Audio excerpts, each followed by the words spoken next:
आज तक मैंने तो नहीं सुना, क्योंकि मुझे यहाँ पे बैठे हुए भी 15 साल हो गई लगभग इस एरिया में आए हुए। कोरोना तक के जनाजों में नमाज जनाजा होने के बाद दफन हुए। ये पहला ऐसा जनाजा है जो बिना नमाज जनाजा के दफन हुआ। मेरी ज़िंदगी में इतनी मैयतें आई हैं और हर तरह की मैयतें दफन करी हैं, एक से एक ज़्यादा दर्दनाक केस आए हैं, लेकिन जो ये कल वाक़या हुआ है इस तरह का कभी कोई केस नहीं आया। और ये बहुत ही अच्छा हुआ कि किसी ने ना तो नमाज जनाजा पढ़ाई और ना ही इसको जगह दी, ताकि इस तरह से बच्चियों को थोड़ी हिदायत तो मिले। उन्होंने अपने मजहब को छोड़ा और मजहब छोड़कर दूसरे मजहब को इख्तियार करते हुए दूसरे मजहब के रीति रिवाज के मुताबिक उसने शादी की। तो शरई मसला यही है कि जो मजहब को छोड़ देता है तो मजहब के मानने वाले का फिर उससे कोई वास्ता नहीं रहता। आदाब, मैं वसीम अख्तर और आप देख रहे हैं द लीडर हिंदी। हम इस वक्त यूपी के ज़िला बरेली में कल्लू मियाँ के तकिए में है। ये करीब 150 साल पुराना कब्रिस्तान होगा। कल एक चौंकाने वाला मामला हुआ है बरेली में। बरेली क्या, अगर हम पूरे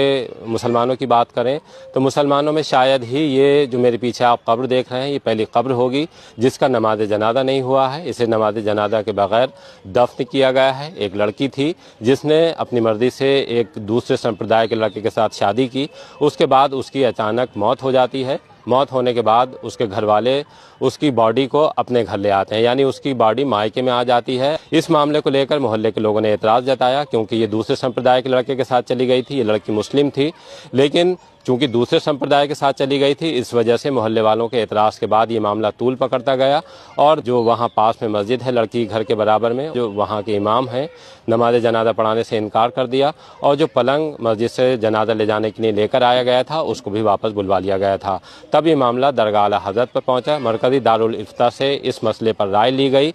ये पता किया गया कि शरीयत का हुक्म क्या है। शरीयत का हुक्म सामने आने के बाद ये साफ़ हो गया कि कोई भी इमाम नमाज जनाजा नहीं पढ़ाएगा, क्योंकि लड़की मुर्तद हो चुकी थी। ये हुक्म है, ऐसे लोगों का नमाज जनाजा कोई इमाम नहीं पढ़ाएंगे।